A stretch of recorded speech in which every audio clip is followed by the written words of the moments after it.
Guys এখন আমরা যাচ্ছি গান্ধীহাট। ঠিক আছে, জায়গাটা কিন্তু খুব সুন্দর। চলো তোমাদের সাথে শেয়ার করব।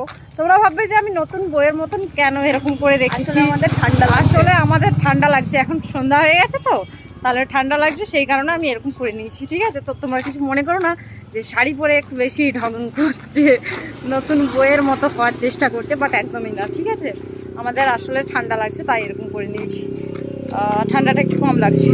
তো এই যে আমরা এখন যাচ্ছি গান্ধীঘাট, সেখানে জায়গাটা দেখাবো তোমাদেরকে। ঠিক আছে, শরৎকালে না ভালো লাগে যখন ফুল ফোটে চারিদিকে। ও আমি একবার এসেছিলাম, এই মনে হয় সরস্বতী পূজার টাইমে এসেছিলাম, তো তখন কিন্তু বেশ সুন্দর জায়গাটা ছিল।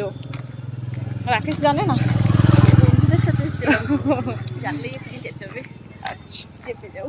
তো গাইজ তোমরা দেখতে থাকো ভিডিওটা লাস্ট পর্যন্ত। সন্ধ্যা হয়ে গেছে, এরপরে আমরা বাড়ি যাব। আর লাইটিংগুলো দেখাও। হ্যাঁ চলো, এখানে একটা কি বলবো ঠাকুর করেছে, সরস্বতী ঠাকুর, তোমাদেরকে দেখাবো। চলো, সরস্বতী ঠাকুরটা কত সুন্দর। চলো, নতুন বইয়ের মতো কিভাবে যাচ্ছি আমি, সবাই বলবে নতুন বউ চলে এসেছে, বাট আমি নর্মালি ভিডিও করার জন্য একটা তো চলো ঠাকুরটা দেখাবো তোমাদেরকে।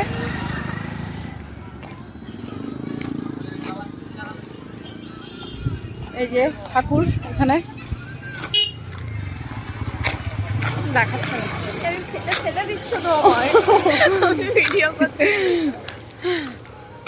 গান্ধীঘাট আর একটু হেঁটে হেঁটে যাচ্ছে এখন। চলো গাইস।